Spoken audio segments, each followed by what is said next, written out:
Welcome, everybody, to the Men for Life podcast. My name is Andrew Jacoby. I'm here with my good friend and co-pilot, Pete DeMaio. Pete.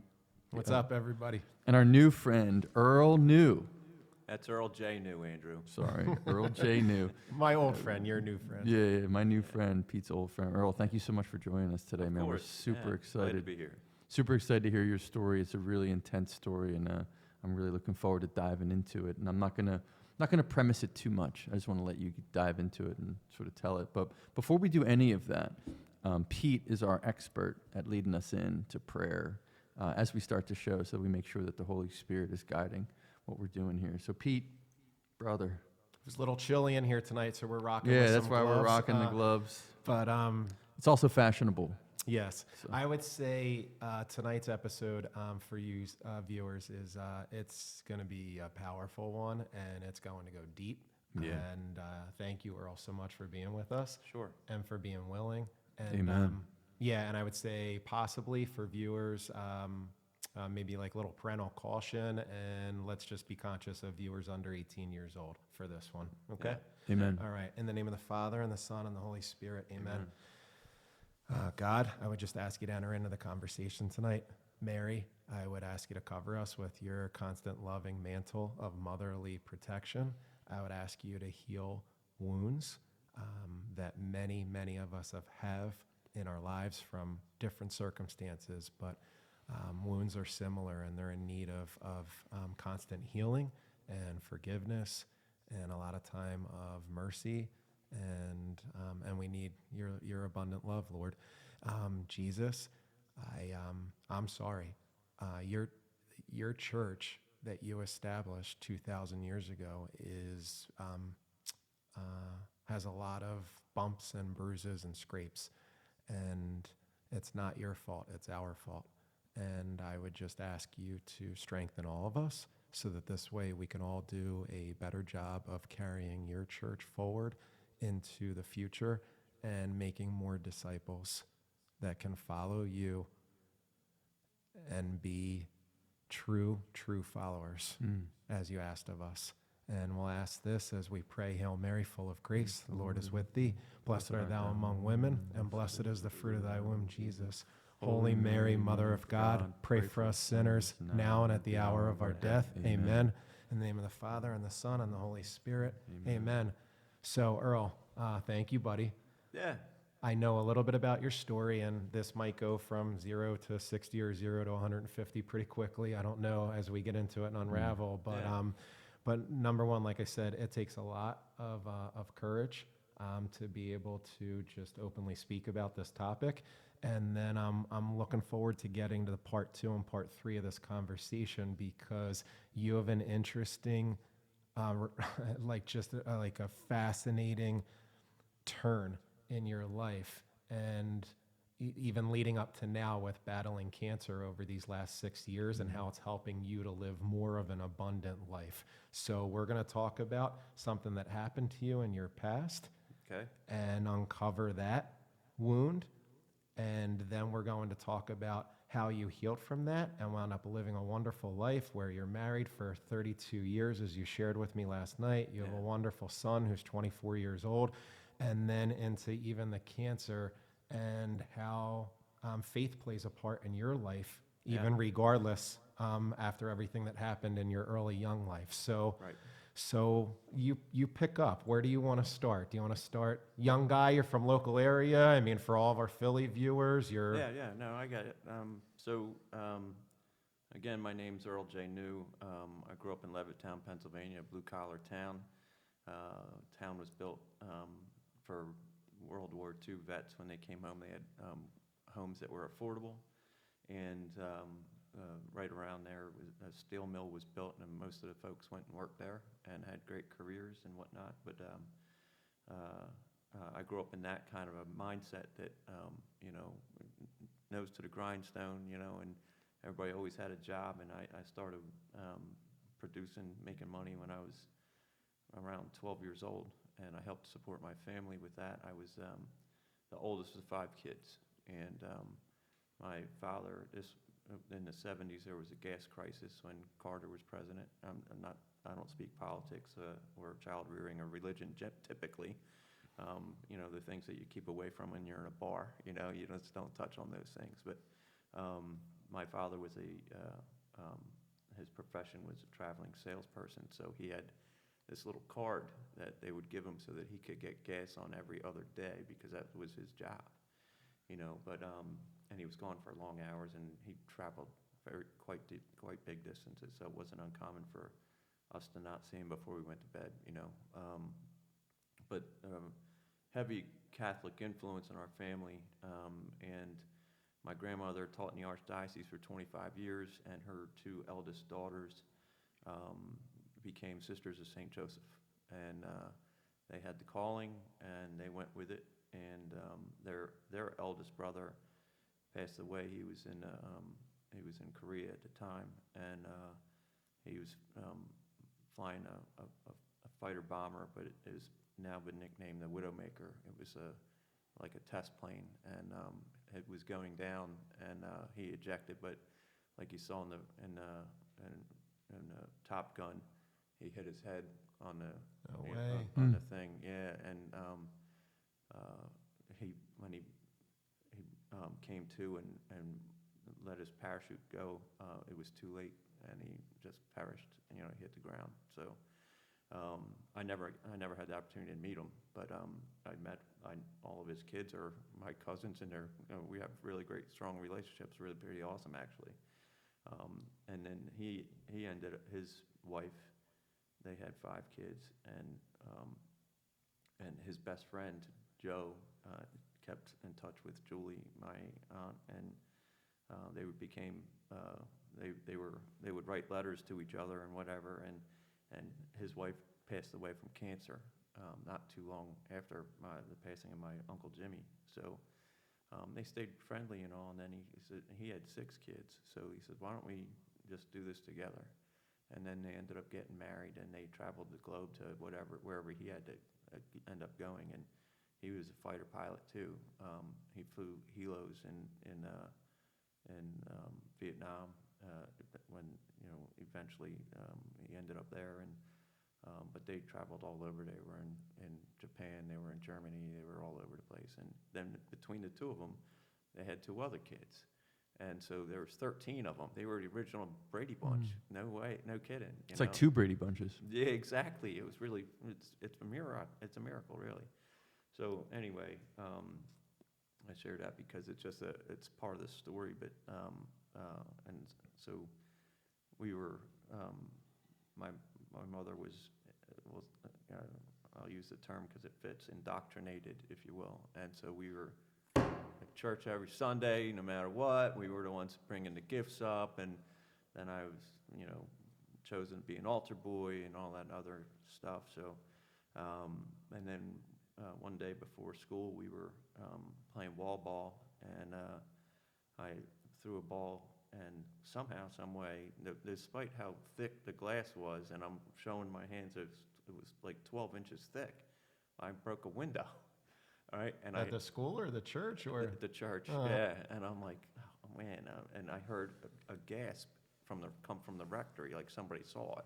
I'm like, oh man, so now I got to go own up to this one. You know what I mean? As a kid, you're in for it. It was Right, like instantaneous. Right. Yeah. So I go to the rectory. I knock on the door, and the priest comes to the door, and he goes, well, "What's up?" And I said, I tagged this window, and he goes, "It's going to cost you an awful lot of money, and I know your parents don't have it, but somehow, some way, it's going to come out of your ass." And I'm like, "Well, Father, I'll do what I got to do, man."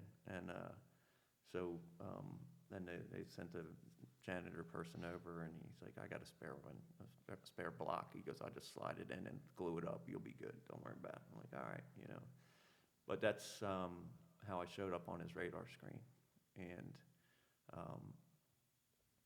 so ever since then, he started paying attention to me. And I was a straight A student, always smiling. I was a good athlete, and so I was involved in a lot of stuff. And then he started a CYO program, Catholic Youth Organization.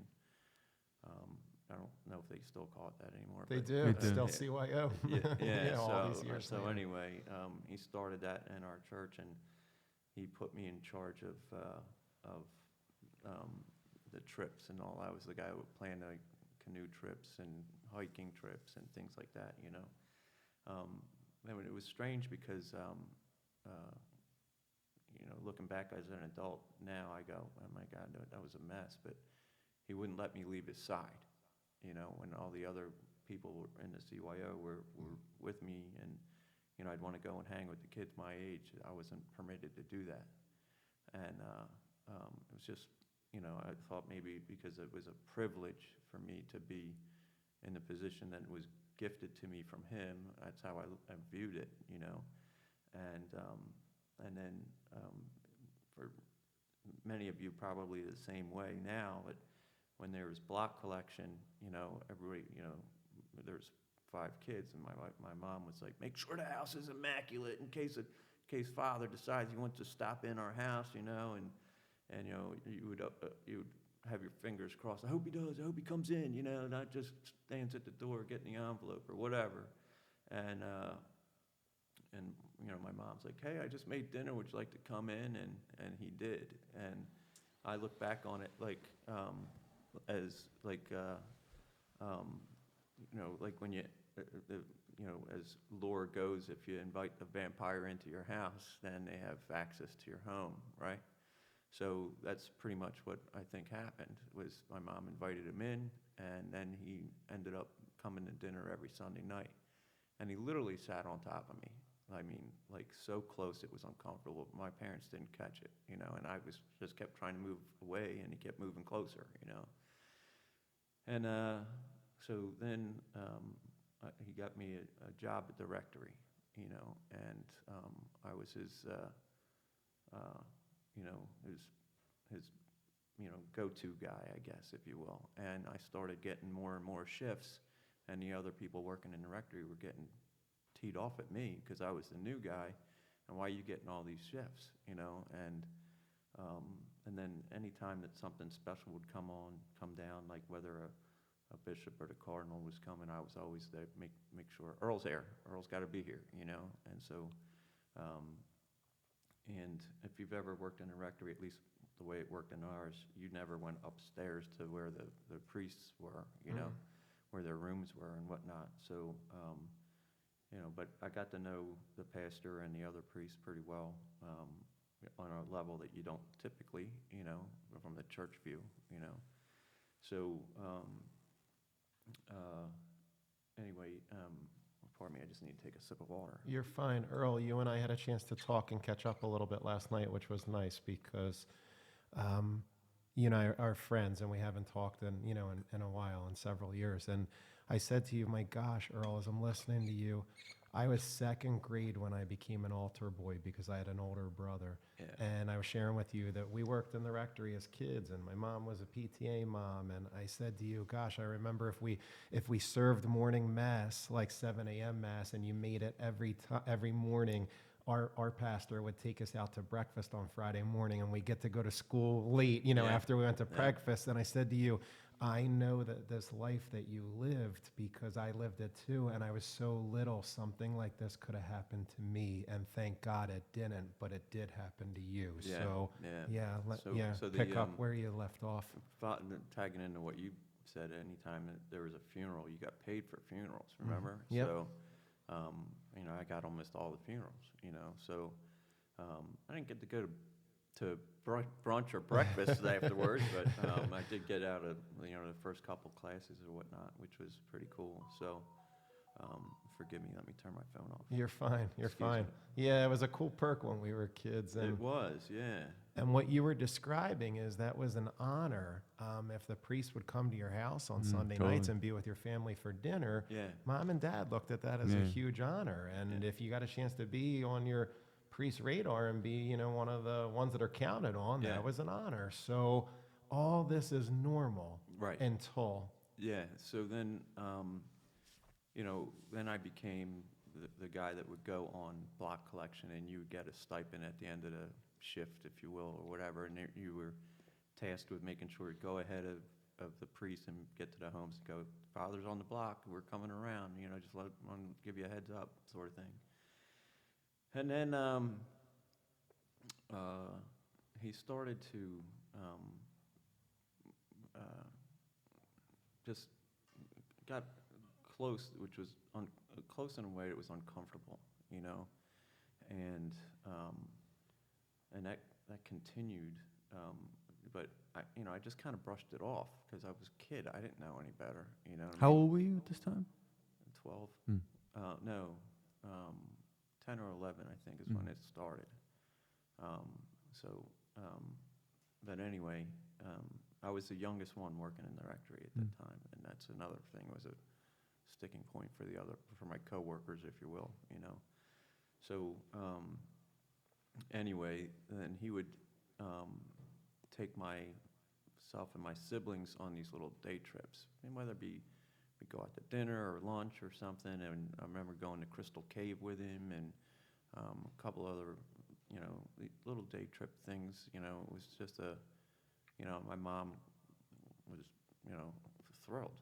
You know, she was over the moon that this was happening. You know, and hey, great. You know, and so it came out later. I didn't know this, but he was instructed to not start a CYO in that parish, because something had happened at a previous parish. And he was told that he wasn't allowed to be near kids either. Oh, wow. Yeah.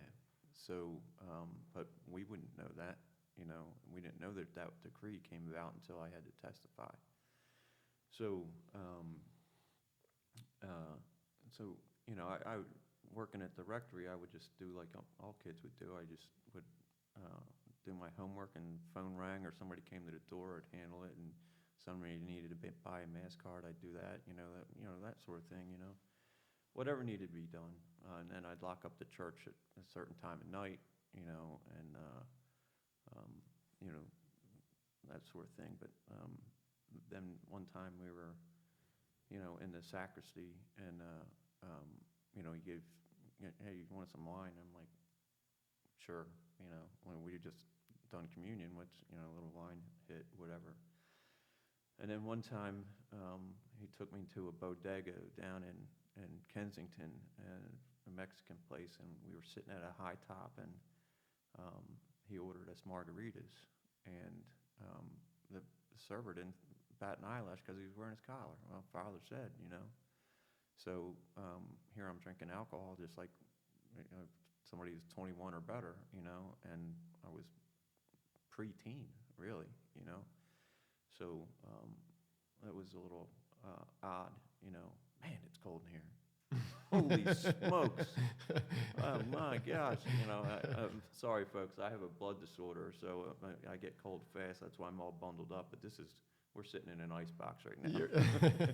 So anyway, I just got a big chill, and I'm like, damn it. So, you're good, Earl. yeah. So anyway, I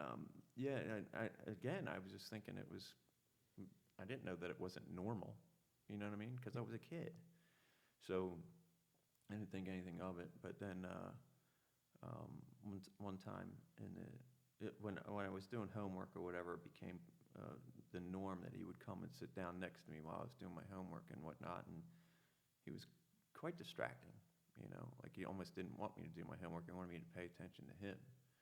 And but I'm like, Father, I got to get my homework done, man. I'm like, if I come home with homework to do, because I got chores to do when I get home, you know what I mean? So it was not so great.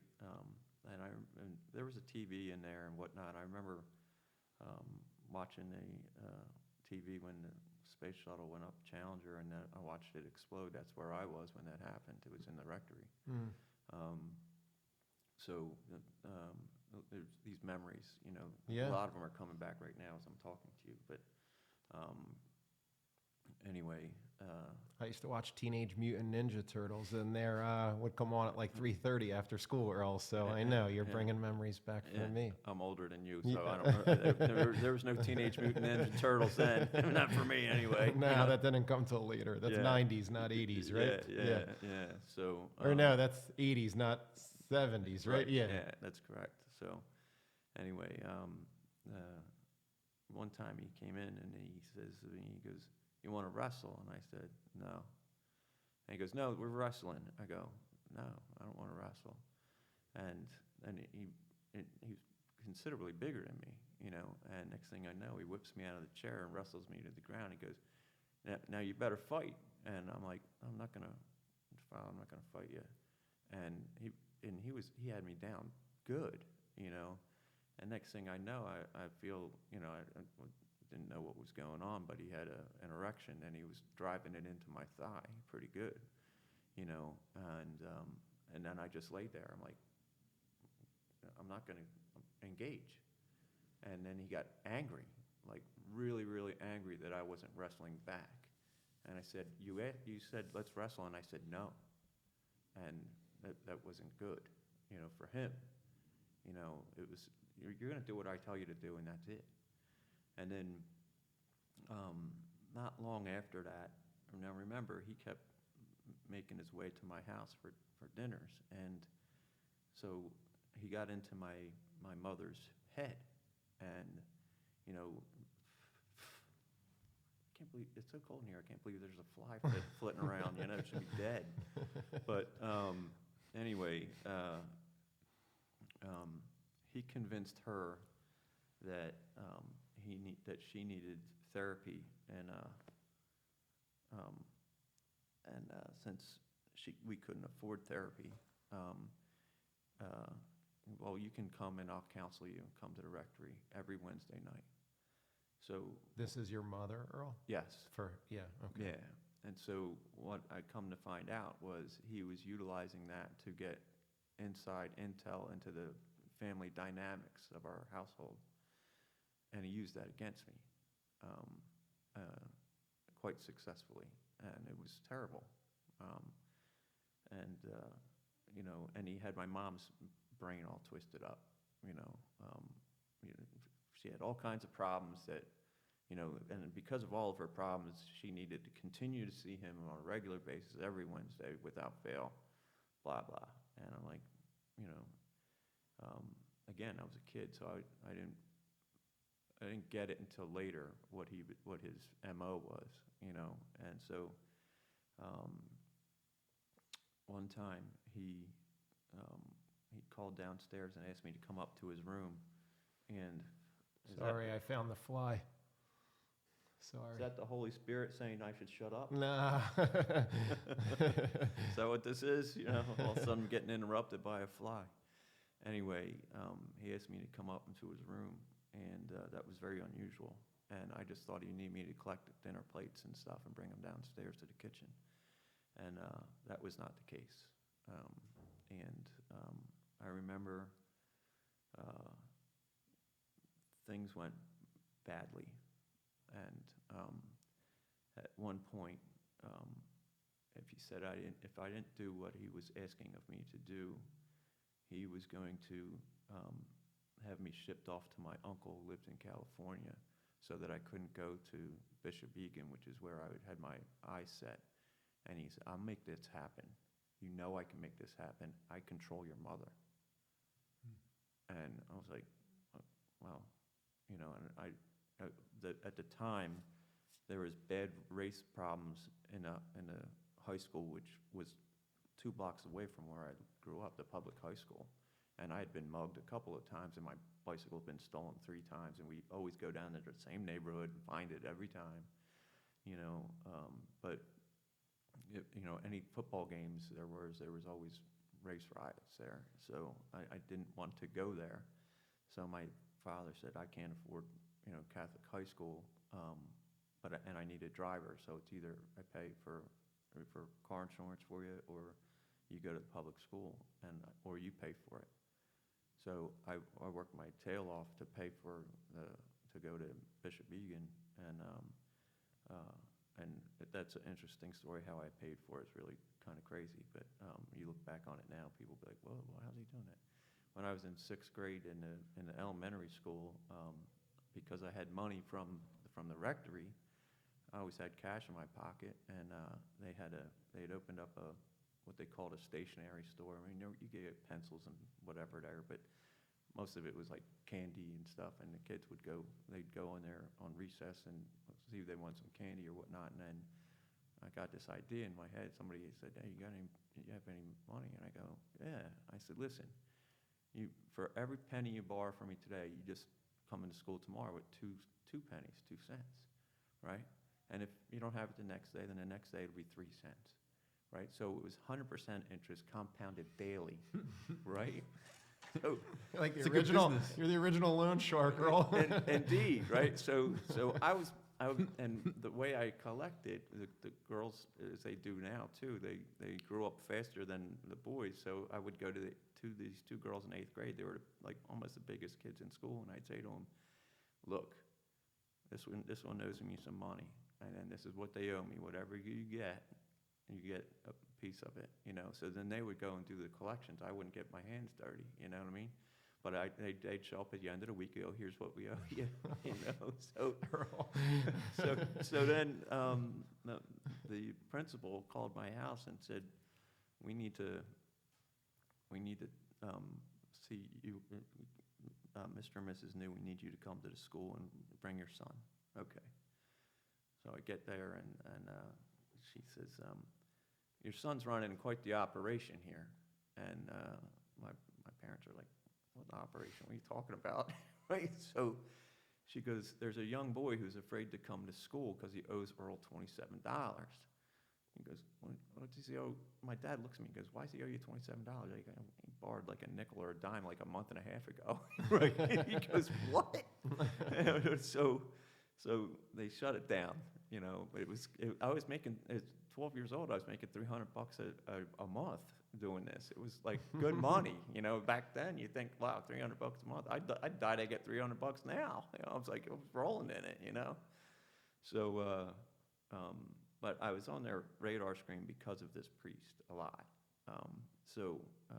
And the lay teachers and the nuns would come to me and go, "Is everything okay with you and Father?" And I go, "Yeah, it's fine. What do you mean? You know, whatever." And because of the relationship that I had with him and the fact that my siblings were benefiting from his kindness, I endured some of that stuff. Let me backtrack to when he had me in his room. So sorry about that. I rabbit trailed a little bit, but when he had me in his room, and he told me that he was going to have me shipped off to California, and my mind won't let me see what happened. But I had an out-of-body experience. Have you heard of this? So my soul went up into the corner of a room and watched what was happening to me. It sounds strange, but it really happened. And I, you know, and my being up here was going, "Ah!" It was awful. And then when it ended, I went downstairs, and my dad came and picked me up like he normally would, and that continued. And he took not just me, but it was a ruse to get me to go down to his shore house, his family's shore house, and he took a lay teacher with him, but I'm getting all tense telling you this right now, so just bear with me. So I'm like, "Oh, you know, a nice time at the beach, that'd be cool, you know," and I got a couple of buddies with me, so like, how bad can it get, you know? And we had free meals and all that, and he had a couple of mopeds, so we'd zip up and down the boardwalk on those, you know. It was kind of fun, you know, but then one night I'm asleep, and I heard my bedroom door open, and I saw a silhouette of him. And then, and by the way, he had, I don't know why, he had unconsecrated hosts, and we were eating them like snacks, like butter and jelly on them and stuff like that. It was weird, you know, and there was wine involved. But then he broke out amaretto and plied me with a lot of amaretto, and to this day I can't smell amaretto without vomiting. I don't have to even sip it. I won't sip it. I can't, you know, because I'll get violently sick. But, you know, he did some bad stuff there. And I never went back to the shore house. But anyway, unbeknownst to me, the, he would come and take me out of class. And I was a straight A student, bright, happy, cheery guy, like I am today. But man, it's cold in here. You did know I was coming, right? Like, Jesus Christ, holy crap. So anyway,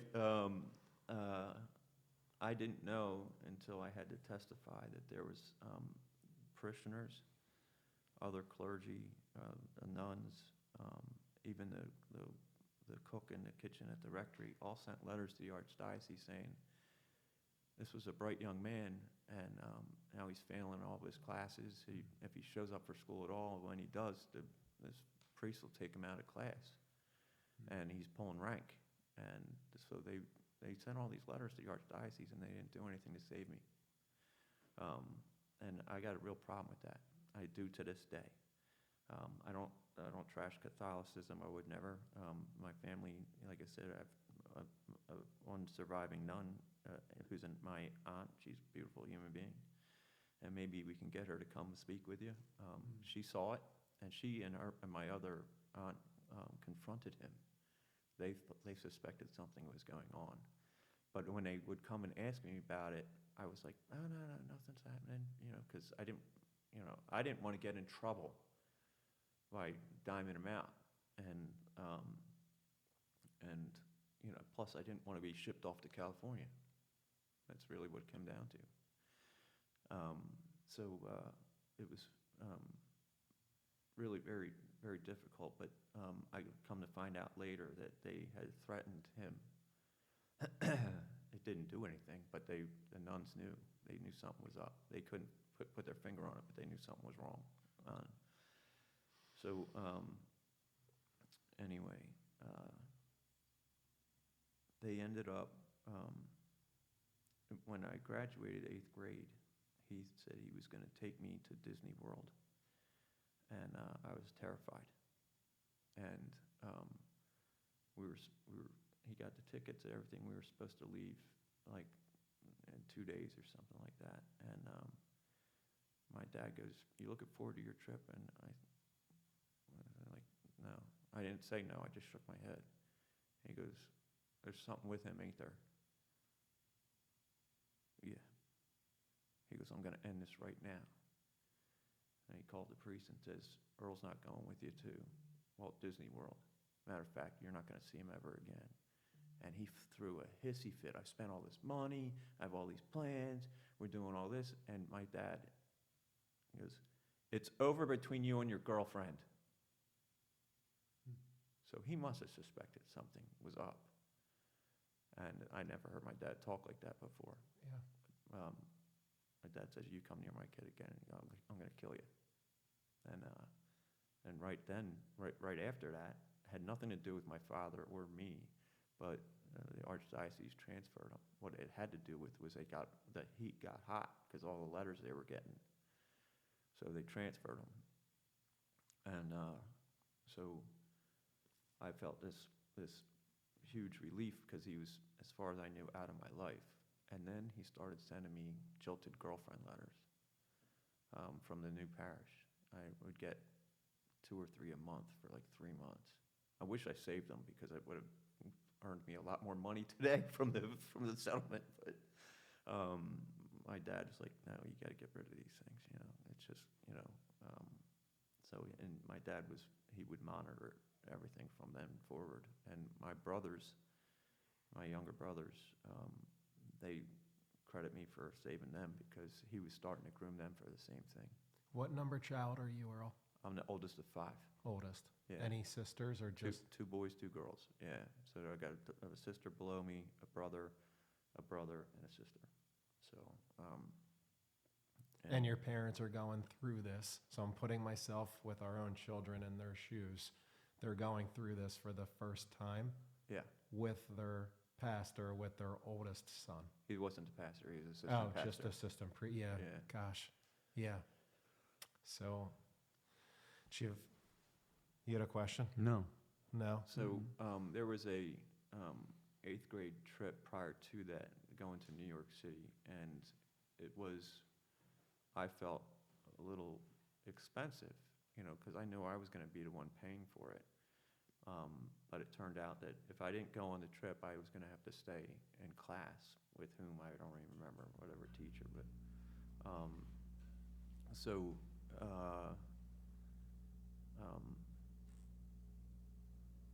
he convinced me that it was too expensive and not to go on the trip. So it only ended up being me and one other girl that didn't go on the trip, and we sat in class by ourselves for that whole day. And everybody else came back giddy and happy that they had this great time up in New York City, and it was a blast, blah. I look back on that, and one of the other priests goes, you sure? I'll pay for it. I'll pay for you to go. And I go, no, Father, I appreciate it. I don't need to, I'm like, I'm trying to make a statement, and all these other students said, you know what, it is expensive. My parents are struggling to do it too.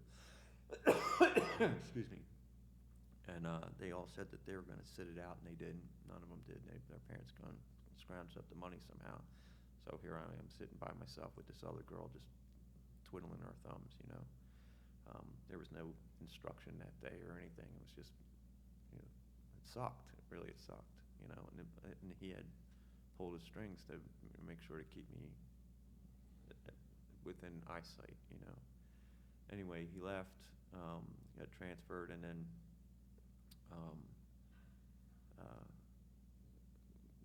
we find out later that he just redid, he set up shop the way he did where I was, and was doing the same thing. And in 2003, now my wife and I, we continued to go to church because he was out of my face, She didn't know. No one knew. I told my best friend that this was happening, and he didn't believe me. He would never do that. And he laughed. He literally laughed at me.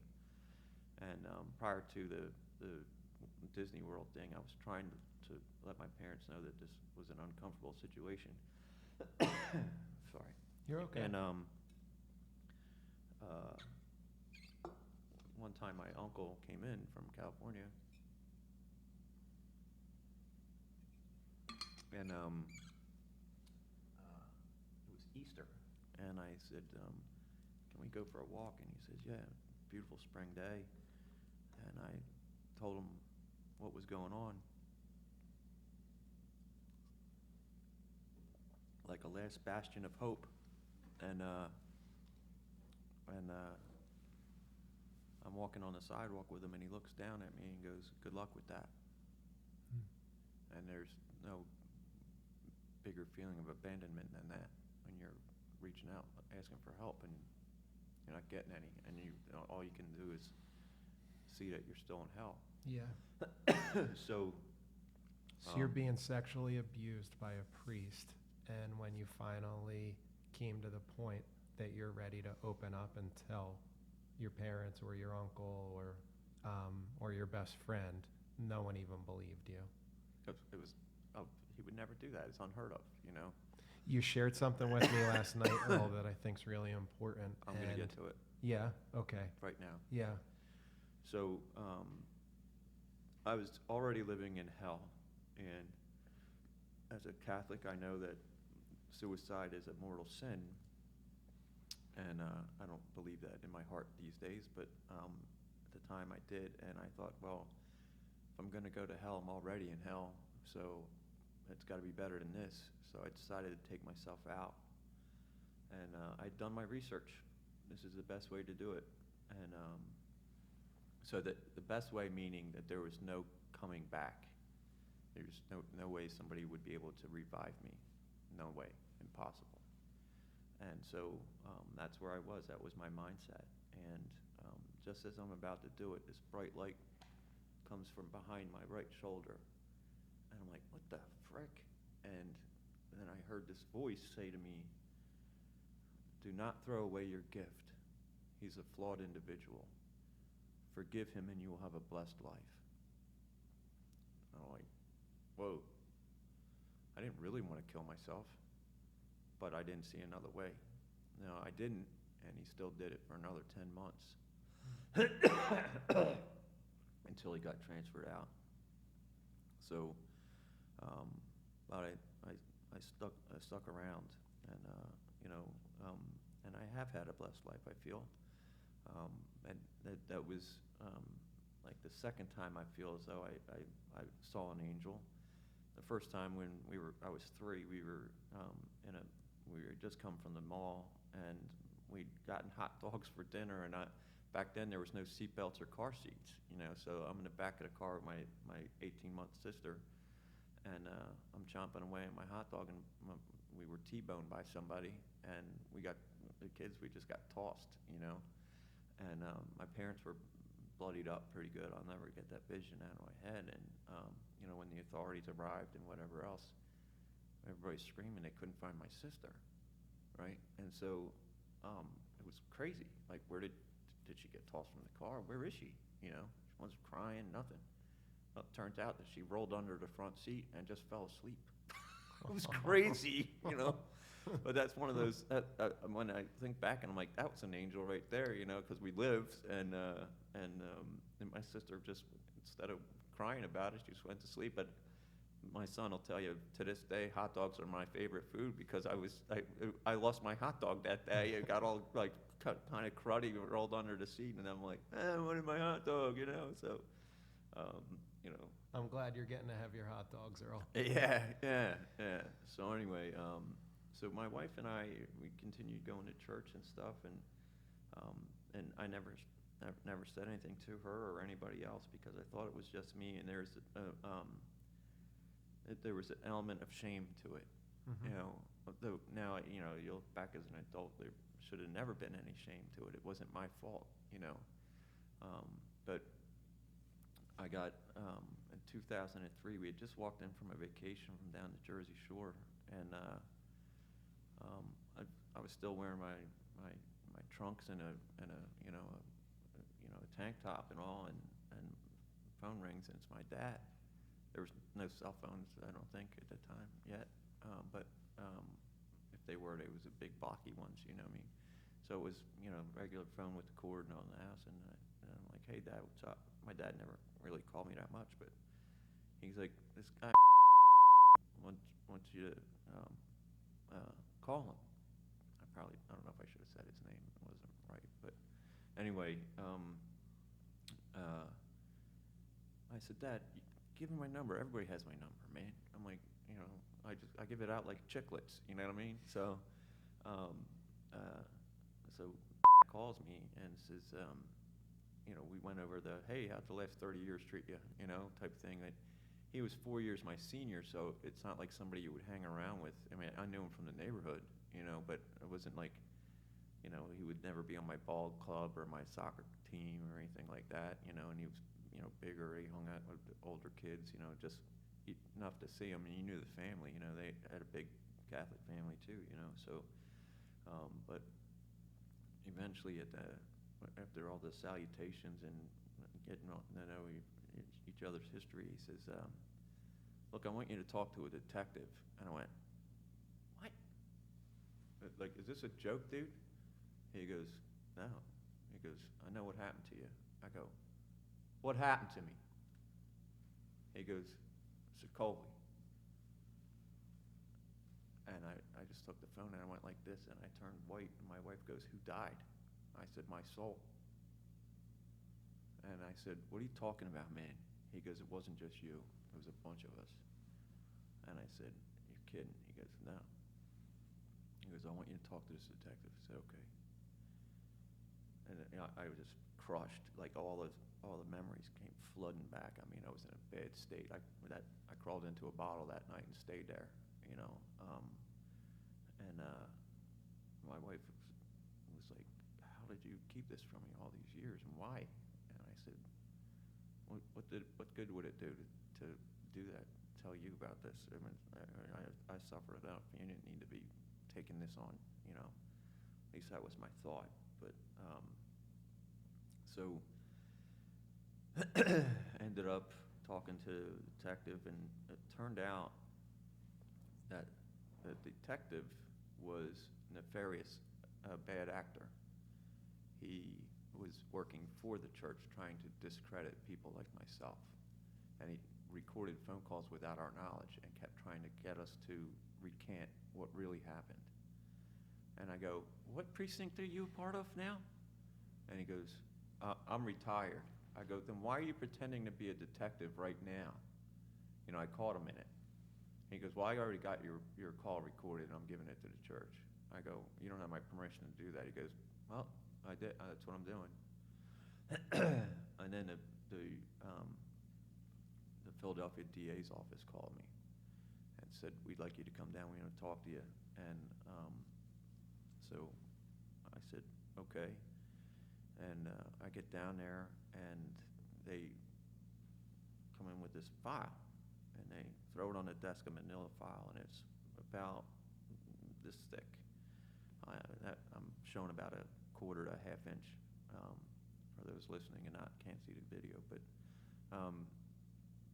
and I said, what's this? He goes, read it.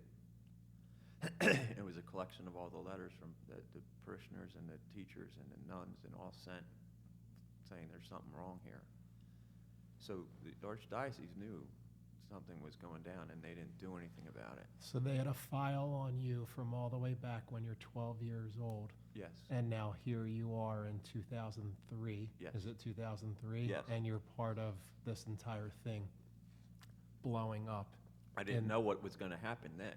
You know, I mean, it was at the forefront of all that. So For our viewers who don't know, everything, that's when everything came to a head in our church. yes. Was in the early 2000s, mid and late, yeah. Yeah, it started, the first parish to go, the first diocese to go down was Boston, and then it was Philadelphia right That's after where that. McCarrick was, right? In Boston? I'm almost positive, yeah. Yep. I don't know, I didn't hear you. McCarrick. It's like kind of the famous. Yeah. I think he was He was Boston. like- It was Boston. Yep. Yeah. Like Yeah, almost like a ringleader of all of the, right? Yes. Or, yeah. yeah. Yeah, so go ahead, Earl, sorry. No, it's all good. So now this is all, you're seeing this file, and I can only imagine how you feel inside because it's all coming back, your entire childhood and the horror, and Yeah. now it's, Yeah, and and people who cared about you. and my wife was sitting next to me, and she was in disbelief, like, I can't believe that all these people knew something was going on and they didn't do anything. Not that those people didn't do anything. And here's the thing, too. None of them talked to my parents. Isn't that crazy? Yeah. All those people were writing letters, but nobody approached my parents and said, we think something's wrong with him, you know? And so it just, you know, you look back as an adult and go, why didn't somebody say something to my folks? You know, Yeah. it's crazy. Mm. And because of the grip that the church has on the parishioners, they felt that they were doing the best that they could. But, you know, it's like, I've taught, I've mentored a lot of young people and sometimes new parents, and I always tell them, if something's wrong, tell your kids to yell fire, don't yell help, because if you yell help, people go, do I want to get involved or not? But if you go fire, they're like, where's the fire? Who's in trouble? And I don't want the fire to come to me where I'm at, you know. So people come running when you yell fire. They don't come running when you yell help, you know. Sad truth. And sometimes you could teach little ones to go, mommy, you know, because people will come if you got a little one call them mommy. It's in our nature, Mhm. you know. Exactly. Save the children, right? So, but anyway. What was your wife's response to this, Earl? Because now she's getting hit with this. What was her? She was wounded because she was very Catholic, and she couldn't believe that anything like this could go on because it wasn't a thing then, as you just identified. I mean, what was happening in Boston, we still didn't catch wind of it yet, you know. So when this was happening here, and now I got detectives, real ones, and DAs and assistant DAs involved, asking me questions, and this is why it's so hard to get a rape victim on the stand, is because, and people don't know this, so I'm going to share it, is you are grilled not just by one detective, but you're grilled by, in my case, 3 detectives, and then 3 different DAs, and they all ask the same question, and they'll ask same question 10 different ways to make sure that your story doesn't waver at all. Because if they're trying to set up a prosecution. So they want to make sure that that you are legit and you're not just bringing charges against somebody because you had a gripe. Mhm. You follow? Yep. So because this is groundbreaking stuff that didn't happen, it didn't exist. So, and they're seeing this, the powers that be are seeing that, wait a minute, this is a way bigger problem than we even imagined. And so they said, we want you to testify to a grand jury. And I learned a whole ton about the grand jury, but interestingly enough, I was serving on a grand jury in Bucks County at that time. I had been called to jury duty, and it was my 10th wedding anniversary. And I said, I sent a letter to him. I said, I'll be in New Orleans for my 10th wedding anniversary. So you want to call me another time? I don't care. Well, that December they called me. This was my anniversary in October. So in December I got another letter. And when I showed up went to the jury room, they said, no, you have to go down to courtroom C. And I get down to courtroom C, and there's 350 people there. And I looked at the guy next to me. I go, this isn't a normal jury. And he goes, I guess not. And that's when they told us that they were doing a panel. They were going to pick a grand jury, and if you get selected, you are on it, and you don't have a choice. You're on it, and you're on it you have 18 months, and if you if you and your other grand jurors decide to stick around, you can you'll sign on for another 6 months. So I was on that for 2 years. And so if you don't know how a grand jury works, let's just say that the police know that Andrew here is dealing drugs out of his house. And then they come to Pete DeMaio's house and knock on the door and go, listen, tell us everything you know about Andrew and his drug dealings. And you go, I'm taking the fifth, and you slam the door in their face. You're allowed to do that. I don't want to get involved, sort of thing. But if they go to every person on the block and they all do the same thing, but they have all the circumstantial evidence, then they come to the grand jury and they subpoena the Pete DeMaio and go, now you have to come and talk to the grand jury, and if you don't, then you're in contempt of court, and you're going to go to jail. So, and there was all these crimes that we investigated that were big-time stuff. So I had an inkling as to how the grand jury worked. So when I went, I had to testify in front of 55 grand jurors, and to my right was the 3 DAs and the 3 detectives, and so they were sitting in a table, and the grand jury was like in stadium seating is the best way to call it. And so, but they wouldn't allow my wife to be in those proceedings because they didn't want her to hear the horror. They were trying to shelter her.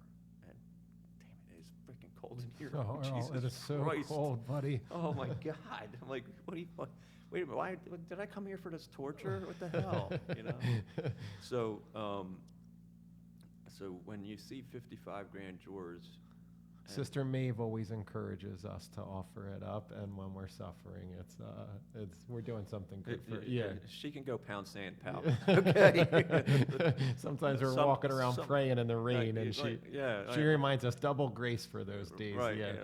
I'm sitting here going, anybody got any whiskey around here to warm me up a little bit? Sorry, Earl. I'm so sorry. anyway,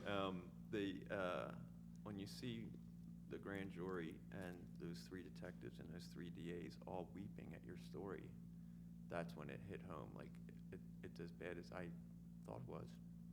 I endured a frick ton, man. Yeah. And I came out of there very weak, and my wife saw it.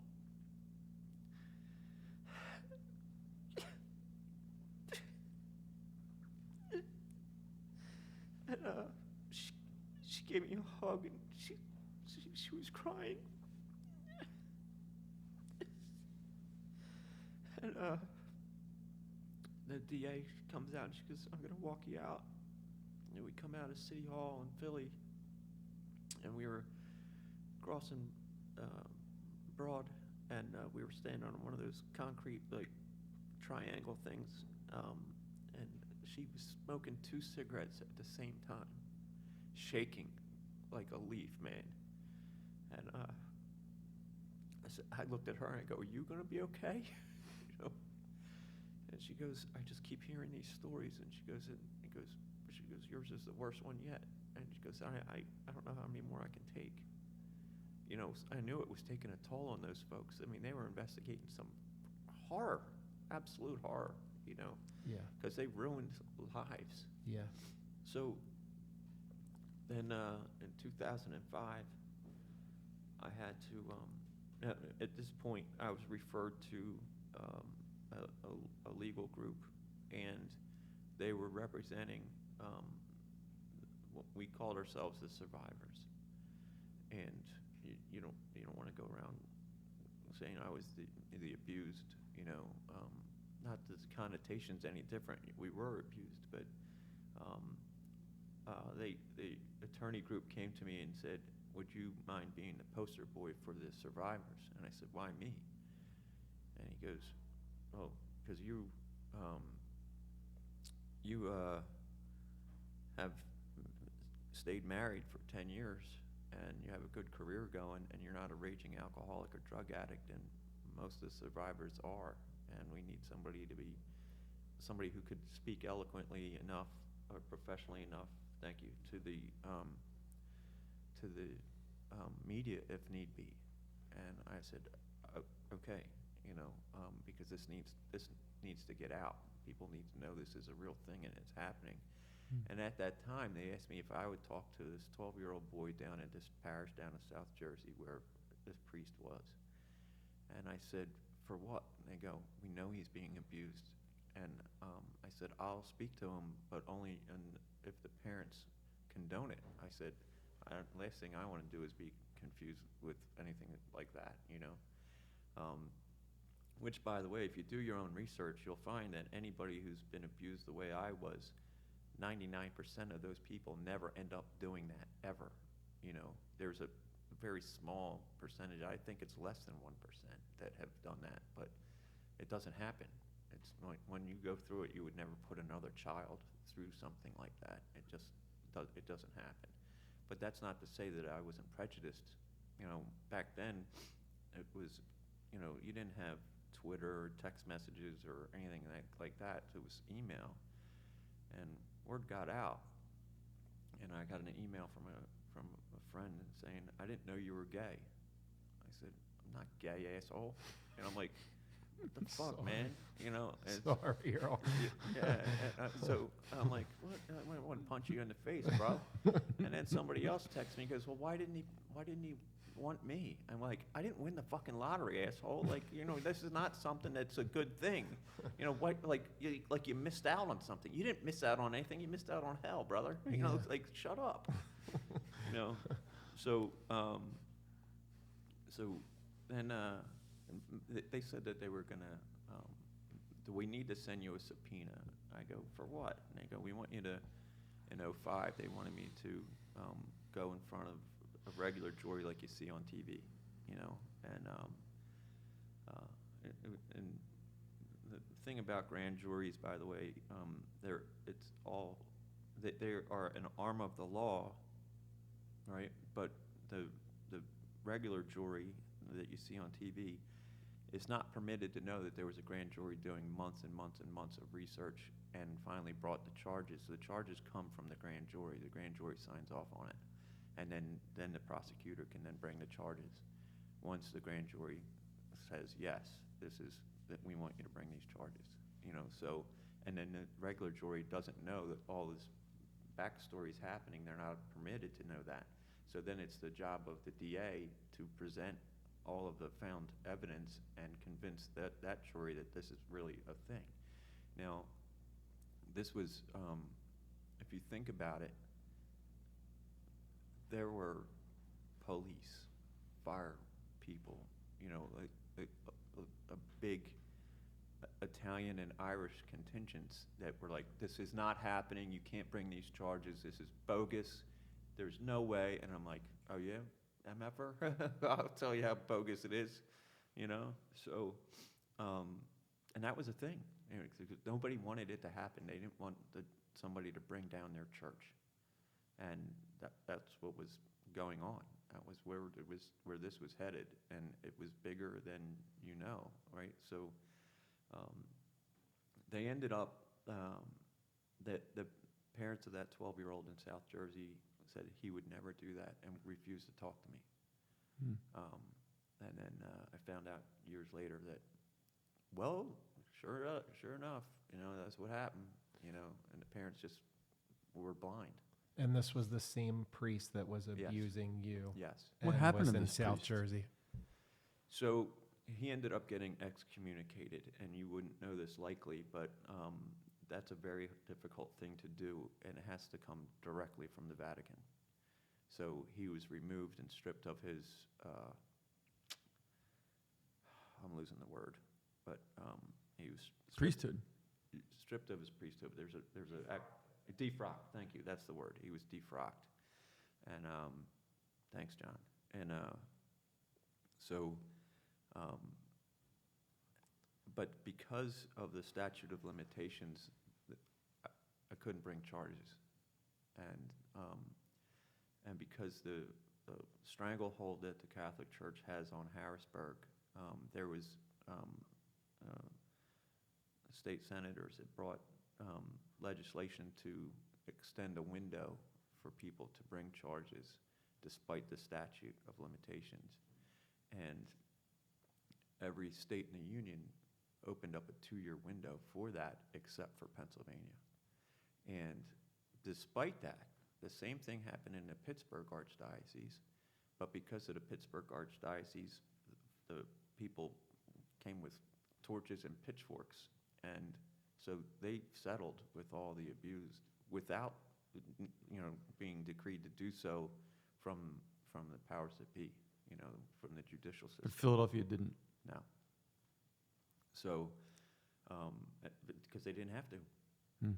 You know, they didn't have to, and the DAs couldn't do anything. So all they could do was initiate change, so it curbed what was going on, and they were allowed to, quote unquote, self-police themselves. And if they detected something was going on, they swore that they would report it, and they never did. So it continued to go on, and they didn't self-police. They just got away with murder.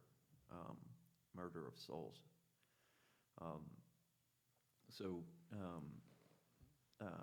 I testified to the You're good. to the jury, the 12-panel jury, and the church's attorneys attacked my character and said that it was my fault because I was so close to that priest that, you know, it was god awful. You know, and then we discovered that you like to drink. I'm like, yeah, ever since this dude, you know. I've been drinking since I was 12 years old as a result to this day, you know. It's now my whoopee, I call it, you know.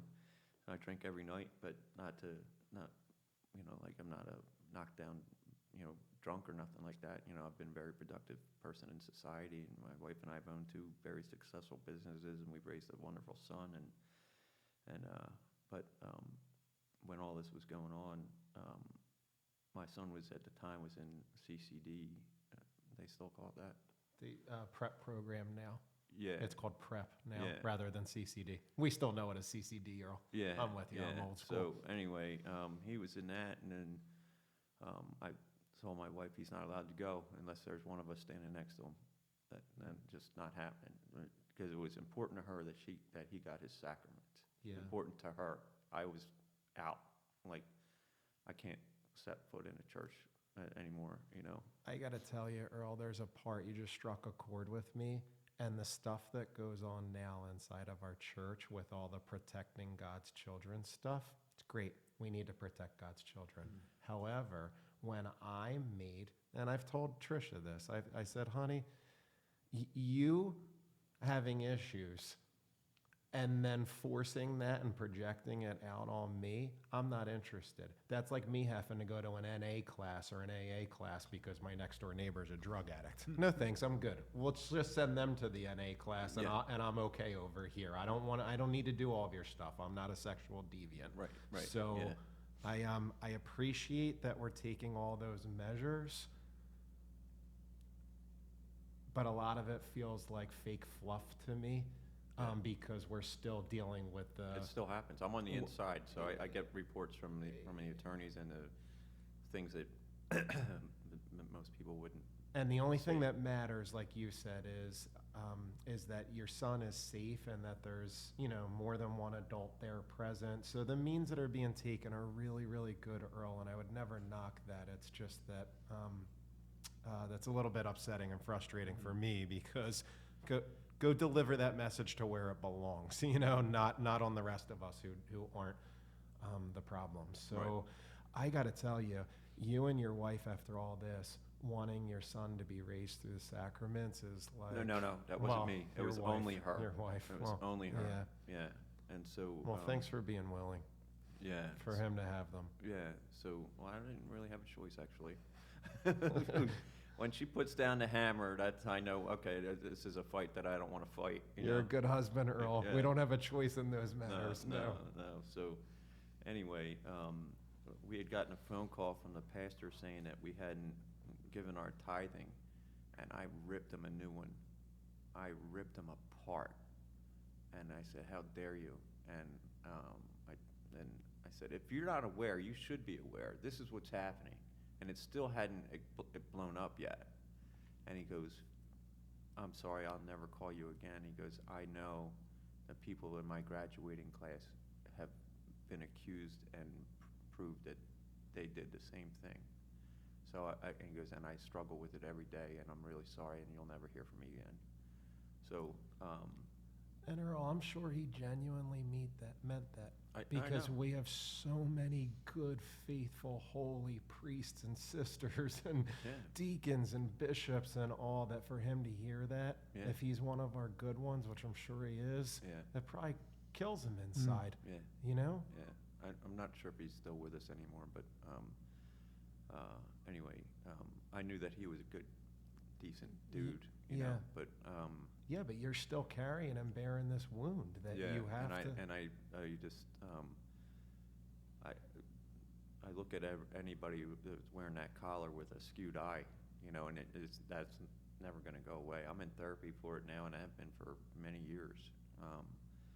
But you know, and I asked my when I said to my wife I was going to potentially come down here and speak with you folks, she put her hand down. "You're not doing that. You're not doing that. I don't need any more triggers for you." And I said, "Hold on." I said, I trust Pete. You know, he's a good person, and I haven't seen him in many years, but, you know, we always had a good relationship. And anyway, despite my efforts, he never referred me any business, but I won't hold that against him. I was going to say, Earl, you and I are work colleagues. That's actually how we know each other. Yeah. That's how we met. I never knew any of this. Yeah. But Oh, I it's not always- something you broadcast in a No. business situation. Not wearing a billboard, right? For Right. what happened to you. But my goodness, when I found out what happened to you, I wanted to have this conversation, this open, honest dialogue, which I shared with you, Andrew, that this has happened to a lot of people, Yeah. more than we would like to admit. And I think that I was one of 26 for this priest. just this priest alone. Just that priest alone, 26 victims. Maybe, Earl, That they know about. Yeah. Yeah.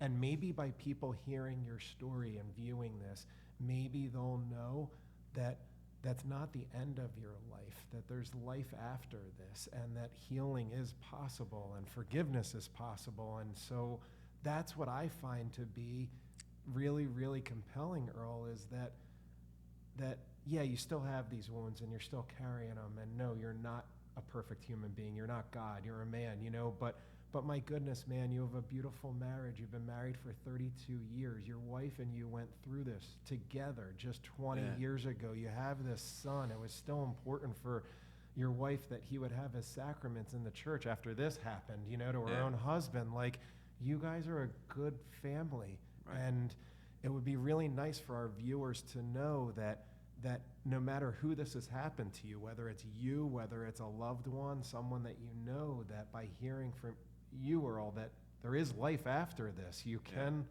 Yeah.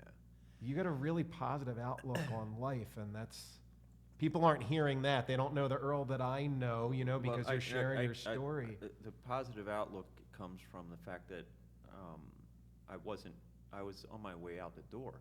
I was taking myself out, and there was an intervention there from an angel or whatever power that was, and so I didn't. And I don't know if I touched on this with you, Pete, prior, but when I was setting up to testify in front of the regular jury, like you see on TV, I was a broken man, and I was weak. I mean, like I felt like Christ going to get crucified, and I was terrified. But I had my normal guardian angel at my side, on my left side, and then I had a lesser angel on my right side. And there's no way for me to describe it other than that. And they carried me, literally carried me. And I remember being in my kitchen, and I would say to my family, I go, they're here. And I know that they were looking at me with a skewed eyeball, but I'm like, no, they're right here, right now. Yeah.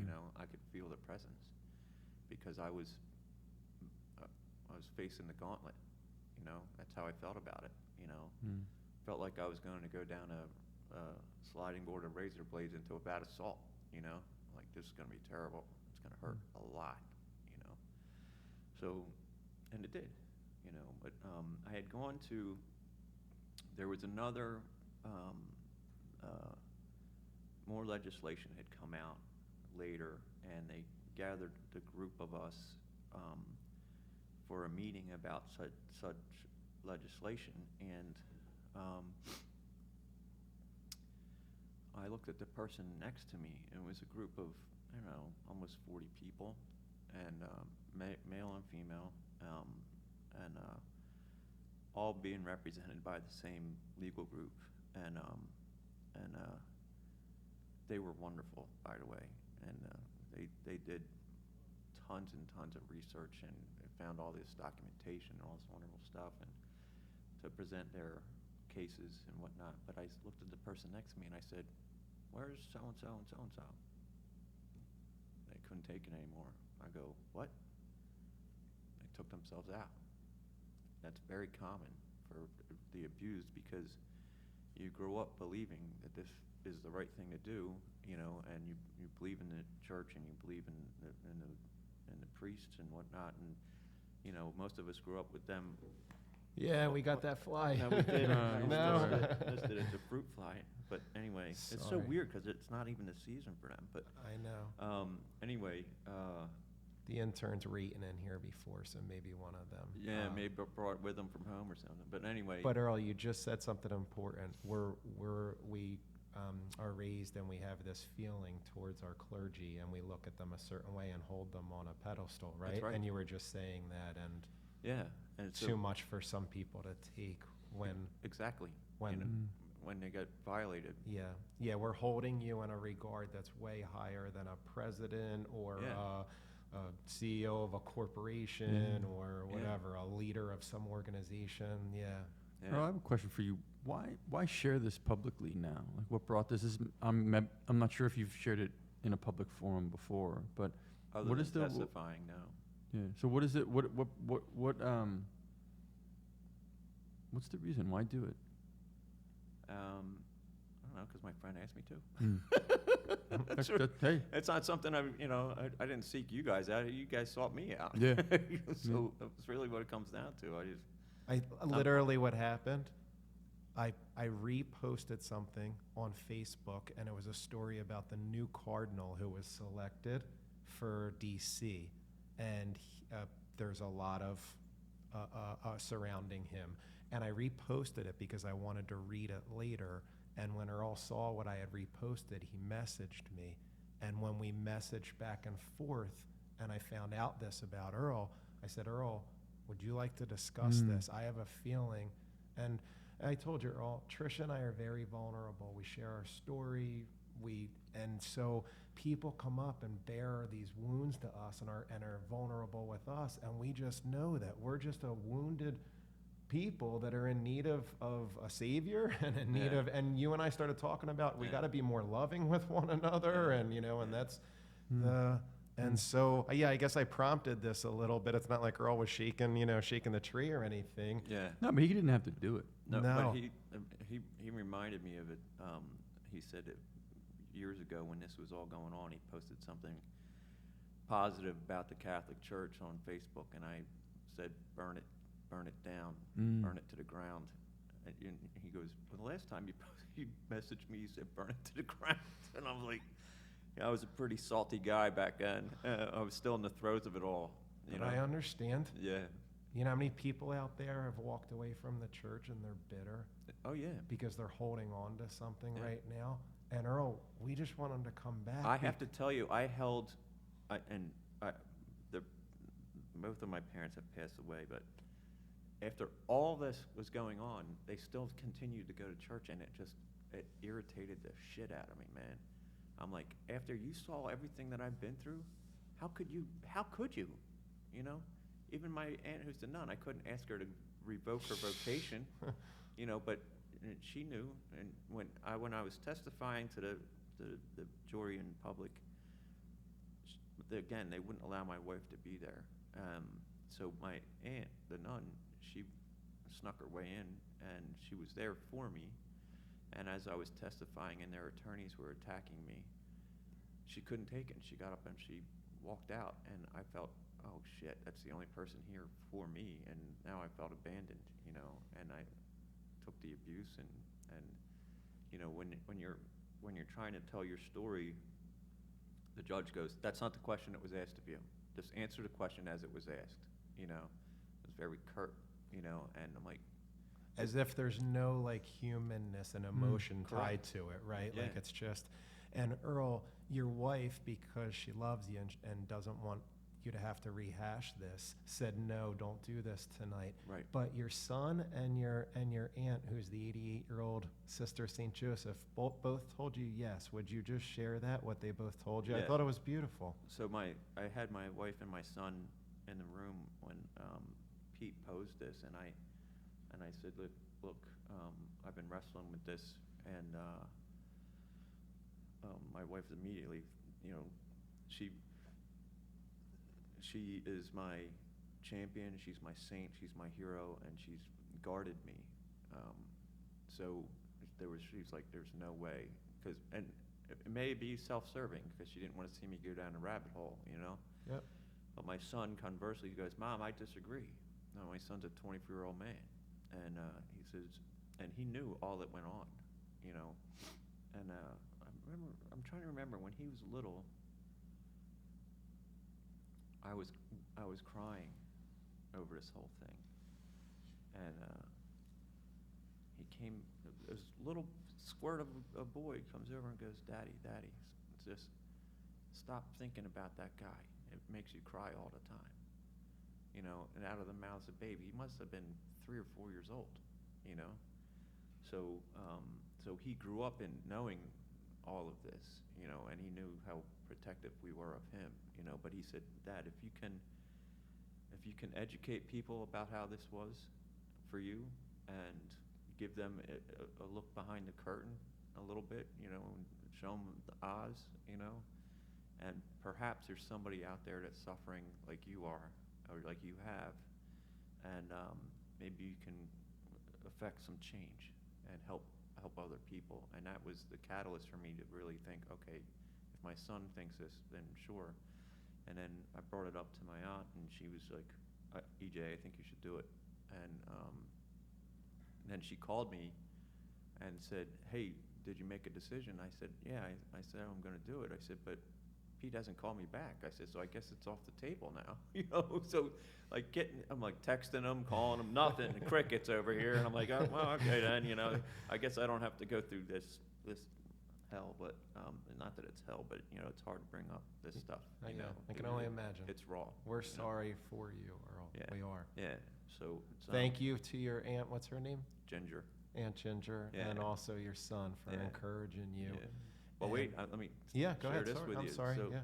shut your mouth. Sorry, Just buddy. You're kidding. allowed. No, I asked my therapist yesterday. I said, "What do you think?" And he says, "Earl," he goes, "It's still." He goes, "I've shared this with you before, but it's still a miracle to me that you're still walking the planet." And he goes, "You've been through so much trauma in your life, not just with him. I mean, 4 cancers. When you like, that's traumatic, all around." He goes, "But I'm going to tell you this." He goes, "I'm going to tell you just to sleep on it and go with your gut. Go with what your gut tells you to do." He goes, "I can't advise you on this one, man." He goes, "Because it's big, So he goes, "All I can tell you is if you leave there and you feel like you're in trouble mentally, then just call me, But so I've shared with you stories of angels, and I believe very strongly in that. And I want people to know that I am a very spiritual guy. You won't catch me in any kind of organized religion ever again, because I've seen the powers that be brush stuff under the rug or hide it. I mean, it was evil. Deliberately. I know. It was evil, man. know. Evil. And it just, you look at it and you go, holy crap, and it Earl, goes all the way to the top. I told you last night when we were on the phone that I left the church and I came back because of my brother and my mom being sick with cancer, and then of Yeah. course my brother dying. And Andrew knows this. When I came back to the church, I came back to the church because for Jesus. That's why I came back. Yeah. Because the stuff that we experience, the politics, the money, the sexual abuse, my gosh, that the covering up after all of it, it's Yeah. enough to make anyone want to walk away and never come back again. Right. And so, please, I'm not pushing this on you or projecting it. I just wanted to say that for me, the reason I'm there is because if that's Jesus in the tabernacle, that's why I'm there. That for me, Right, because I the understand. rest of it is enough to make me want to leave and never come back again, honestly. I want to be clear that I don't judge people. Thank you. Well, Thanks, Earl, yeah, because I understand Yeah. where you are too, Yeah, and no, it's I don't- okay. Just because I can't do it anymore doesn't mean that I know that you and Trish and Andrew have a very strong faith, and I'm not one to try and waver you from that. Thanks for understanding us too. That's not Yeah. that's not what I'm trying to do here, Yeah. Um, But please continue. Tell us about, because you are a very spiritual guy and you've had some encounters and like angelic experiences. And Yeah, yeah. everyone can understand and well, yeah, many can relate. sure. It's just it's one of those things that used to it was in the air all the time for so long, and it hurt. It really hurt because I had to relive it, time and again, and then fast forward beyond that, my attorney reached out to me a couple of years ago and said, I got a transmission from the church. And I said, oh yeah, what do they want? And he says, they want to compensate you for what you endured. I go, since when? Like, this is years past my testifying. And he goes, since now? He goes, but there's a condition. Oh yeah, what's the condition?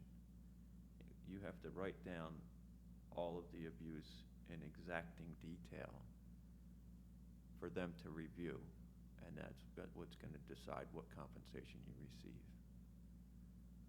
And I go, so I'm supposed to write down everything that he did to me if you want any kind of compensation? I go, there's not going to be any compensation. There's not enough money to fix what happened. It doesn't go away. So I live my life not judging people, like my friend Pete here, Thanks, you know, buddy. but it's difficult for me, and my family knows, and my siblings, they go to church still, you know, and that irritated me too, you know. I'm like, here I am standing out here on this island, and yet my two brothers said that they knew that I saved them from the same fate, you know. So, but to have folks in my family still going to the Catholic Church, I just don't get it, to be honest, because they witnessed what happened to me, and they witnessed what I had to endure testifying twice, you know, and it's just it's soul crushing, you know, and I don't make any bones about it, but my soul was murdered. And like I said, you know, in that group setting, so many of them are no longer with us because of what they endured. So it's tough, you know. So to be here with you guys today, Andrew asked the question, why am I doing it? Quite frankly, it's not something that is, as you can see on my face, Andrew, it's having a dialogue with you is not easy, and it's not something that I was seeking to do. I mean, people around me know what happened. They already know my story. So it's not as though I needed to get it out any further than I did. If it weren't for Pete saying, you know, when he posted about this woman who was also abused and her struggles with trying to get that rectified. So that's when I said I needed to, you know, just let him know if he wanted to talk about things with somebody who's been through it, then I offered myself up to him as my friend, not any other. I didn't know you guys had a podcast or any of that business, you know, so it wasn't that. It was just like, hey, you know, I know that you're an uber Catholic and your family is, and if you want to hear this story, I'm glad to share it, but I don't want to detract from what your faith or your beliefs are. You know, it was not my intention in any way, shape, or form, but just because I can't do it doesn't mean you shouldn't, you know. Whatever makes people happy and makes them comfortable in their lives, I'm all for it, you know, whatever that looks like for you. But so when I had to write down everything, I was catatonic for 5 days. Catatonic. Laying in a fetal position on my floor in my dining room, and I'd write a little bit, and then I would just break down, and write a little bit, and I'd just break down, and write a little bit, and I'd just break down, and my attorney would call and say, how you doing? And I go, I'm going through it all over again, man. It's like he's doing it to me a third time. You know, I endured it as a child, then I endured it with the testimonies, and now I'm enduring it again. I said, well, what kind of torture is this? And my angels came to me now. My attorney had to review everything, of course, and it was pages upon pages upon pages of just abuse. And he was like, you know, I've heard it from you before, but now to see it in writing, he's like, he goes, Earl, I can't imagine, you know. And I said, you know, it was really exceedingly difficult to do. And at the time, I wasn't sick yet, and I was still working. So it was horrible because I would have to get up in the morning, go to work with this feeling, and I you know, I couldn't sleep, couldn't eat, you know, and it was just bad, really bad, all over again, you know. I'm just reliving it, which goes back to why it's hard to get any kind of rape victim on the stand, you know, because they have to relive it all, you know. And a lot of them just bail out at last moment, you know. So, my angels were there then and gave me the strength to power through. But I had a cousin, he's still, my cousin is still with us, and he's part of the Brady Bunch, you know. And he asked if he could see it, and I shared it with him. I emailed it to him, and then he called me up. He goes, I want to murder that motherfucker. He goes, and I know you know where he lives. Tell me where he lives. I go, Pat, I won't allow that because just because I suffered this, I don't want to see you in jail for, you're not going to do me any favors by killing the guy. I mean, would I like to see something bad happen to him? Yup, 100%. Hope he gets hit by a train, but I don't want that to be my cousin driving the train, you know? Yeah. So, but my wife saw it for the first time, and she was like so blown away. She's like, I had no idea how bad it was. She goes, they wouldn't let me in for any of the proceedings, and I had no idea.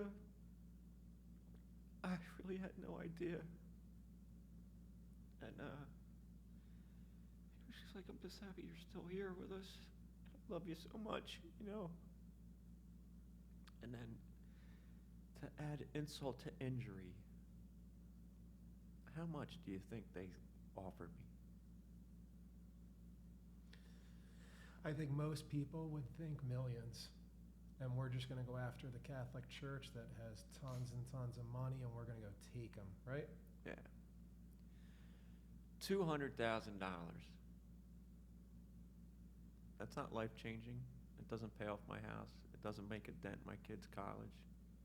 And 50 of it went to the attorney. It's nothing. So I suffered all that for nothing, for pennies.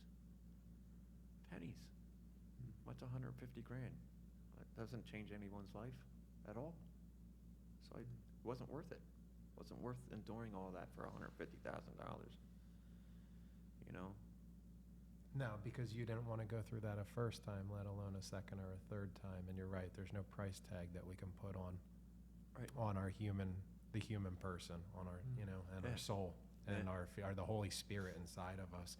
If it's okay, Earl, because I know that we have to, I got a couple signals and I know that we have to come to an end soon, but I want everyone to know the Earl that I know, the Earl that I met, and what you've gone through in these last 6 years with battling the cancer. I mean, it's so serious that you were literally told you were supposed to have been gone already and dead 4 times. So, and I don't mean to chuckle about that, but it's amazing that you're here with us. So you said something really important to me last night on the phone, and it was, in you living through this, your new outlook on life. And so would you share a little bit about that? Because I want everyone to know this is what it's about living, about allowing God to make things new and living a new, abundant, full life. Sure. Hopefully. Sure. For all of us. No, I understand. So, ever since, and I suggest everyone does this, but men it's commonplace for them not to seek out medical professionals on a regular basis. And I decided this, I was never raised this way, but when I was 20 years old, I got my physical and my blood work done, and I did it every year religiously ever since. And so I got a phone call 6 years ago. Your blood work came back a little wonky. That's the medical term that I've heard many times. When you hear the word wonky, forget it, man. There's a baseball bat gonna hit you in the face soon. And I go, you know, I had just come home from work, and I was on my mudroom getting my shoes off, and my phone rings, and it's a number I didn't recognize. But in my career as an emergency services contractor, when you see a number you don't recognize, it usually means somebody's had a fire or a tree hit their house or something, you know. So this is Earl, how can I help you? Earl, it's Dr. Yamamoto. I'm like, hey, Doc, what's going on? This is Friday night at 7 o'clock. And he goes, you definitely have cancer. What? Come again? You definitely have cancer. I go, Doc, anything you can do about that this weekend? He goes, absolutely not. And I go, well, everybody hates Mondays. Why did you call me on a Friday night and ruin my weekend? You know, he goes, well, I'm the type of doctor, as soon as I get the news, I call my patients right away. I go, you could be a little more judicious, and by the way, your bedside manner sucks. You know, you definitely have cancer. That's the first thing out of your mouth, bro. Like, seriously? So That was the first one, and then I got a couple of years later, I got another one, and I got another one, and I have cancer right now. But they say, knock on the wooden table here, that this one's not going to kill me. But December 23rd of 23, October of 23, I passed away, cardiac arrest, and they brought me back. And then I got released from the hospital, and November was okay, but then I got sick again in December, and I ended up in the hospital, and the doctor comes in, and I'd never seen this guy before, and he says, I said, "Good morning, Doc." And I'm not being crass here, this is a quote. He goes, "I'm not trying to be a dick here." And right away, red signal flares are going off in my head. I'm like, this can't be good, you know? Yeah. And he goes, "I have a message I have to deliver to you." And I go, "What's that?" He goes, "You're going to die an excruciatingly horrible, very, very, very painful death in the near term." Okay. I go, "Define near term." He goes, "You're probably not going to make it 2 weeks." I go, he goes, "You're definitely not going to see February." I said, "Anything I can do to change that in the next 10 days, Doc?" He goes, "Absolutely not." I go, "Then why'd you just fuck up my Christmas and New Year's, asshole?" Like, what the fuck, man? So you did warn people. This is, keep kids, keep them aware, But Thanks for being real, Earl. yeah, yeah. So I'm like, so he left, and then he goes, "Sometimes my job's really hard, and I have to deliver tough messages." And I go, "If you're looking for me to give you a pity on that one, you can, expect not, So a nurse came in an hour later, says, "We got to run some more tests on you and stuff." I said, "Okay." And then 3:30 that afternoon, another nurse comes in and says, "Call your wife. We're going to discharge it so that you can be home for your last Christmas." I'm like, "Oh, wow, this got even more real. Now the whole staff knows that this is it, So at that moment, I decided that I'm going to set the goal. I'm going to make it to my birthday, which is in March. I'm going to do everything I can to make sure I make it to my birthday. What I was really hoping for is that I could see a Phillies World Series and a Eagles, Super Bowl win, but that didn't happen in 23, or 24. But anyway, I got home that afternoon, and it was just, you hug your family a little tighter when you're told that, and I didn't want to ruin their holidays, so I didn't say anything. And that night, I was asleep, and my wife woke me up violently, and I doing what I did for a living, I'm like listening for smoke alarms, like, what's going on? Why would you wake me up? Because I don't presume that you guys know this, but I've been in hospitals for so long that you really don't get rest in there. You don't get any sleep, because every hour they're coming in and they're doing blood pressure and this and that and all the other, poking and prodding and whatever else every hour on the hour. So I was just looking forward to getting home and being in my own bed, and my wife wakes me up, and I go, what's going on? She goes, "You're crying in your sleep." I said, "I just had a nightmare." I said, "Just go back to bed." She goes, No. I said, "Hey, Jen, it was just a nightmare. Let it go." And she goes, "I know you better than that. What is going on?" And I said, "Well, this doctor said this to me this morning." And she goes, "You've been walking around carrying that all by yourself?" I go, "I don't want to ruin your holidays like you ruined mine, She's like, "Oh my God." She goes, that's crazy. Now, I can't imagine what it was like to be her to hear that, right? The day before Christmas, I'm telling her that I'm going to die, and it's going to be real soon, and when I eventually made it to my birthday, but it changed the way, it changes everything, the way you look. And what I want to share with your viewers or your listeners or what have you is, we're never guaranteed the next day. We're not guaranteed the next moment. So just consider for a moment that this could be your last. What would you change in your life? And it changed mine dramatically, in that I would think this might be my last trip to the supermarket. This might be the last time I'm on the phone with my best friend. This might be the last time I get to kiss my wife or my son. And everything that I did might be the last time. might be the last time. And, you know, that's a mindset that nobody knows about unless you're in that position, right? And so, and it wasn't just him. I've been told in the last 6 years that I'm dying 30 times. You know you're dying? Yeah, I know. And quite a few times I go, I feel every minute of that. Yes, I know I'm dying, you know. And I live every day in a considerable amount of pain. Today's a good day. I was sharing with Andrew earlier, but I had a really bad day about 2 weeks ago. It was really god awful, and I ended up. The medication wasn't helping, and I self-medicated a little too much. And I've learned about weed products and such things, but the pain was so bad. I took a couple shots of brandy, that didn't help. So I have this high octane beer. I did a couple of those. That didn't knock down the pain. So and I took a gummy, about a sixth of a gummy, not a whole one. And next thing I know, I had no vision and I couldn't use my limbs. So he started screaming for help. I'm like, uh-oh, here we go again. And my wife comes downstairs and, you know, they were all asleep. And I said, listen, you got to call an ambulance. And she's like, what? I go, call an ambulance. I'm dying again. And, you know, you actually can say that. I'm dying again. Here we go, right? So she went upstairs to get her phone. She comes down. I go, so you called 911? She goes, no. I go, what are you waiting for?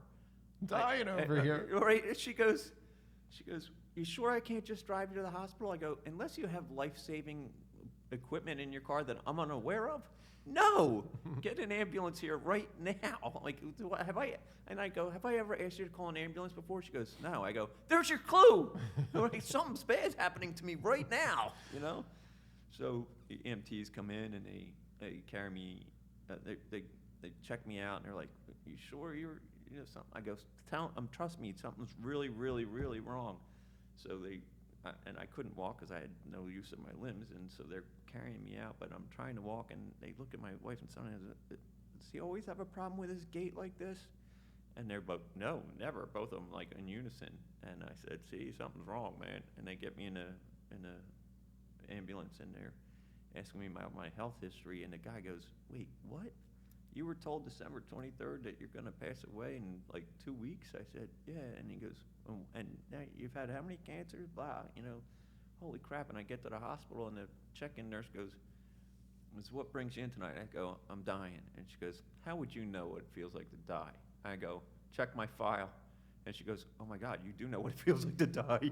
So the point being is, like, live every day and understand the blessing that it is. You know, we all have a time frame. We don't know when it's going to be, but we're born to die, right? When you come out of the womb and, you know, that's it. Somewhere is going to be the end date. You don't know when that's going to be, but it does give you a perspective that's unlike anything else. And now this I want to share with you. I don't know if I shared this with you, Pete, yet, but I had a lot of medical last week. I was Monday medical, Tuesday I was in 2 different hospitals, Wednesday I was in 2 different hospitals, and Thursday I had different medical facilities.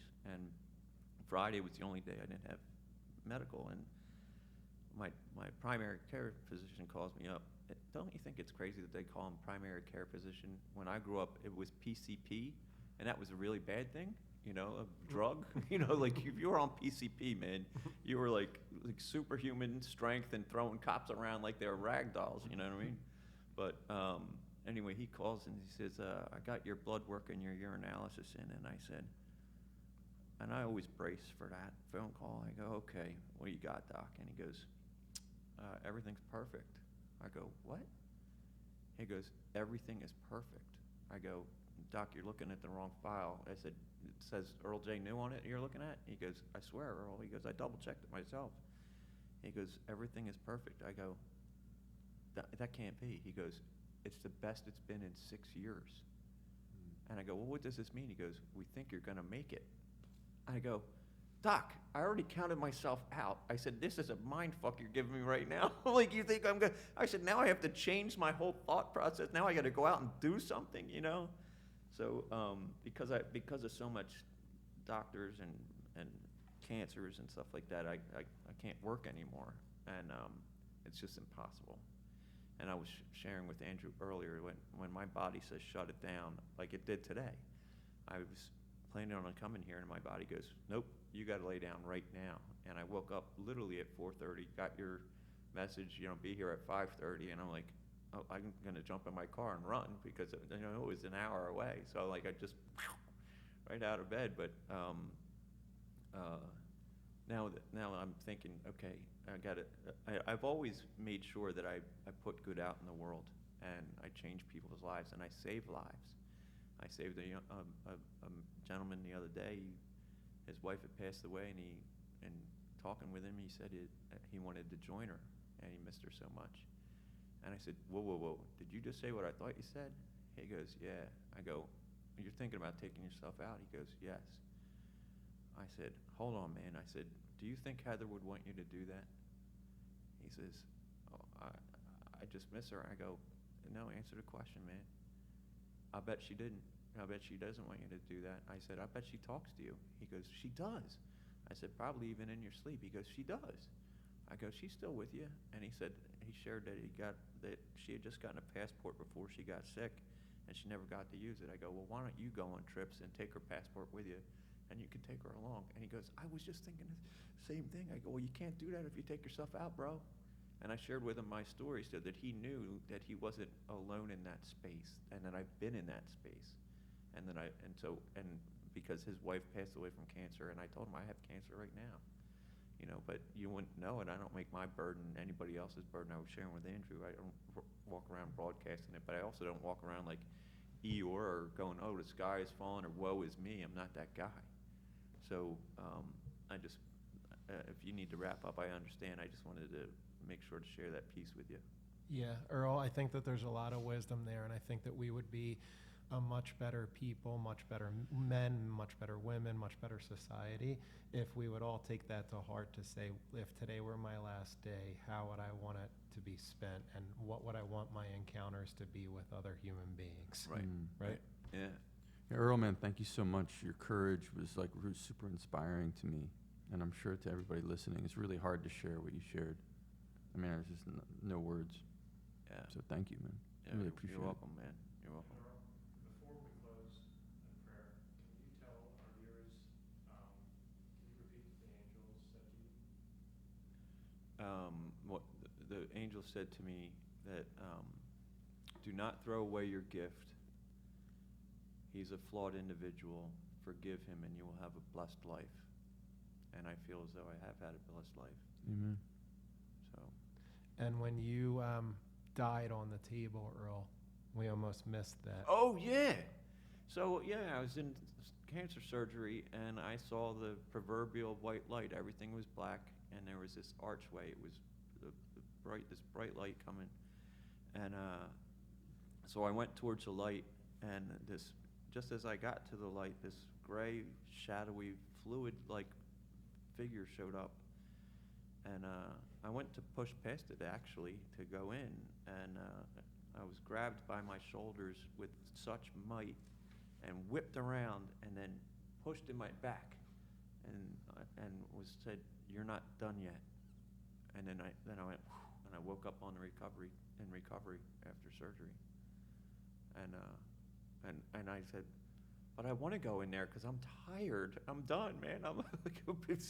I've been through a lot in this life, man. I'm ready to go. Come on, let me in. Nope, you're not done yet. You got some work to do yet. So. You're not done yet. Yeah.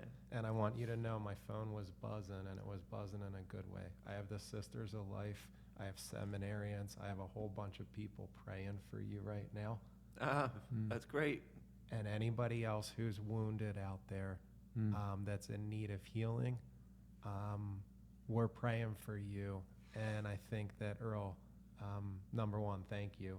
Yeah. And number Amen. two, I think that, like Andrew said, it takes a lot of courage to share. We're thankful that we had you here with us. And most importantly is that you're showing a pathway forward, Yeah. especially in your marriage and in your family. Yeah. And now with you dealing with the cancer, you're showing a way that we should each be living our lives, which is, hey man, if today was the last day, let me enjoy every single thing as if it's the last time I'm going to get a chance to do it, and Well, bring that love to other people, right? for all those kind souls that are praying for me, could pray for some heat. That'd be excellent. We'll get you out of here, man. We'll take heat in here. All right, let's wrap up in prayer. Good call, Earl. In the name of the Father, and the Son, and the Holy Spirit, amen.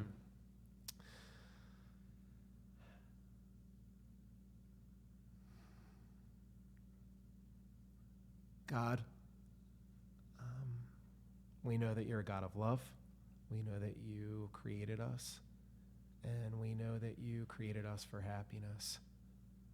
We know that the world's broken, and in that brokenness and in our sin, we accidentally break others. You're the divine healer. You're the divine surgeon. Please come along to all those who are wounded and weary right now, and please stitch us back up like the divine surgeon that you are, and stitch us up where it matters most, which is our hearts, so that this way we can wind up being beacons of life and beacons of love for those around us. And we ask this in your Son, Jesus' name. Amen. Amen. Our Lady of Fatima, Pray for us. Pope John Paul II, Pray for us. in the name of the Father, and the Son, and the Holy Spirit. Amen. Amen.